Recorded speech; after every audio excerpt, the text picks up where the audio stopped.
Jermaine Kearse is now on the trading block. Yes, the once second receiver to Russell Wilson might not play in Seattle in 2017. Now, Jermaine Kearse has moved down the depth chart. I think he's now the fourth receiver on there, and I believe that Tyler Lockett and Paul Richardson have moved up on the board. Now, when it comes to Paul Richardson, he was their second round pick in 2014. I believe he got injured before they even reached the Super Bowl. I believe in the NFC divisional round. I just remember that happening. Obviously, this man's a speedster, and he was invested with a second round pick in. So obviously, they might keep him around. I'm pretty sure they will, just after how his big playoff game against the wild card. He did a very intricate catch against, I believe, one of the safeties. I believe it was Tavon Wilson of the Detroit Lions, and he had a nice catch in the corner end zone. It was more than just that. He also statistically had a good game here and there, and Russell Wilson used him a lot. I believe that was his favorite target all game. And not only that, I'm not as big as Paul Richardson as I'm big as on Tyler Lockett. Tyler Lockett definitely exploded in the speed in the preseason of 2015. Obviously, he's a great return man. And the one strength about Pete Carroll is he's a great talent evaluator. He's not necessarily a guy that's going to scheme up everything, but man, he knows how to look at a player and see talent. That's why I see him as a good general manager. That's why he didn't work out in New England, because they had a GM over him when he should have been the GM. So obviously he got that opportunity to Seattle Seahawks, and let's just say it benefited the Seahawks a lot. So when it comes to this, I'm a big Tyler Lockett guy. Now, I know they like seeing Doug Baldwin in the slot sometimes. I know some of the fans do. And obviously understand that, but Tyler Lockett, he's a return man, and return mans can make really good slot receivers at a time. If you look in the NFL, Jamison Crowder is a good slot receiver. He's a good return man. Julian Edelman, he's a good return man in New England, and he's also notorious for being a slot receiver. I believe they used Cordell Patterson as a slot receiver up in Minnesota. Andre Roberts was used as a return man, and also a slot receiver in Detroit. So that's just something that's big there. And obviously, just because they get a nice matchup there, so you can hit it to the slot receiver, they can get some nice yards after the catch and whatnot. And that's what they're looking for right there. And that's what Tyler Lockett can bring. But another wide receiver that I'm even more of a big fan of is Doug Baldwin. Now, I really like how Doug Baldwin plays. He's a well-rounded receiver. He's much better than Jermaine Kearse. He's a much better version of him. He can actually catch the ball versus Jermaine Kearse catch, which I'll get to in a second.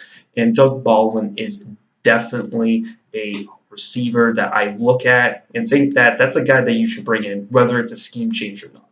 Now, when it comes to future scheme change that I have brought up in my other videos, I talked about the Seattle Seahawks, about if they could return to 2013 form. Click in the link in the description. But please, guys, you're going to watch these videos. These videos are amazing.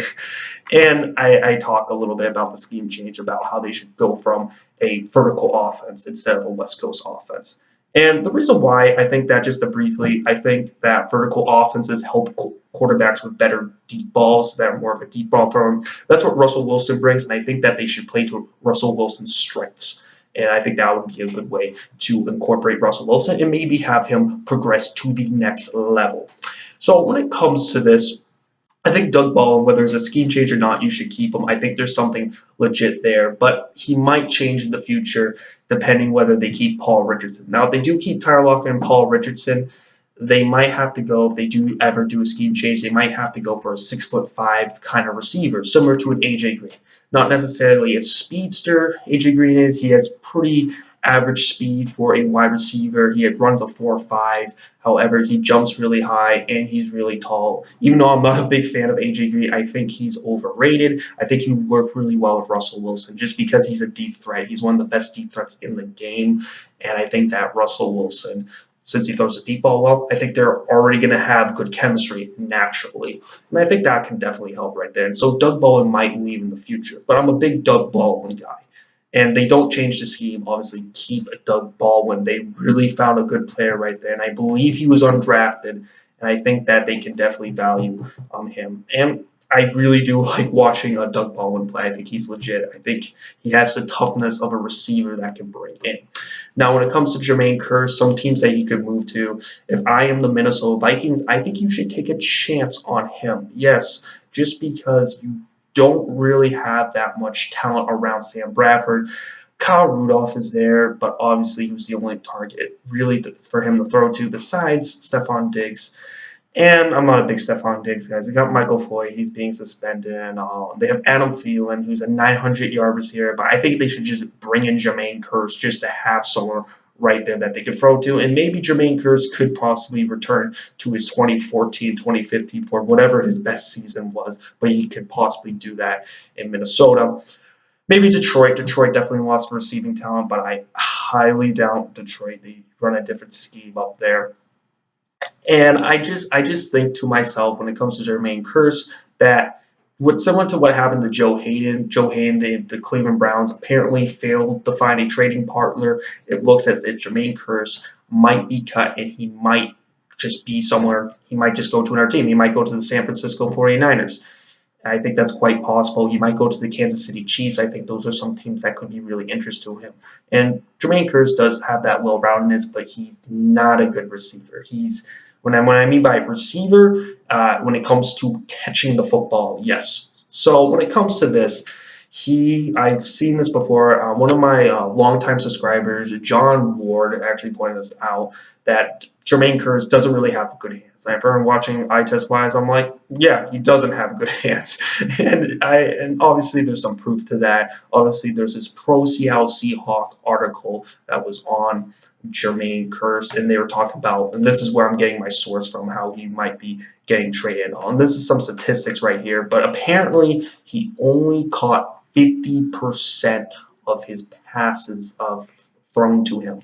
And that's definitely a big concern. He only had slightly over 500 yards. So ideally, if he caught all 100% targets, which is highly unlikely, he would have more up to 1,000 yards, maybe close to that. But more realistically, 80%, 800 yards. So he can be an 800-yard receiver if he works on his hands. Now, when it comes to using the pro website for a home team, I definitely do not prefer using him. I definitely kind of do not like using it right here.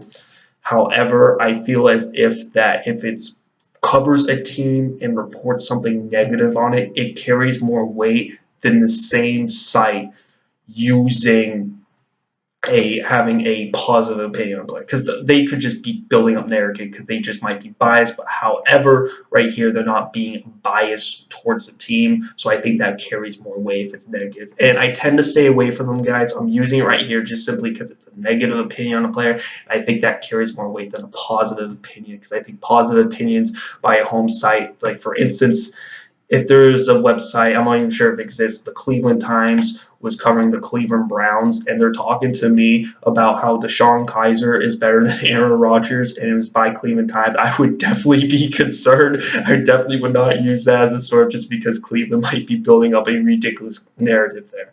And obviously, Seattle's not doing that right here with Jermaine Kearse. They are kind of talking kind of negatively, and that's why I'm using the source. And the reason why I want to clarify that, because there's people that watch these videos, and I've clarified this before with them, that I don't prefer using those sources.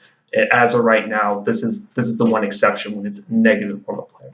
So when it comes to this, Jermaine Kearse has something here. He definitely has some value. Ideally, I think it's more likely for him to be released than put on the trading block.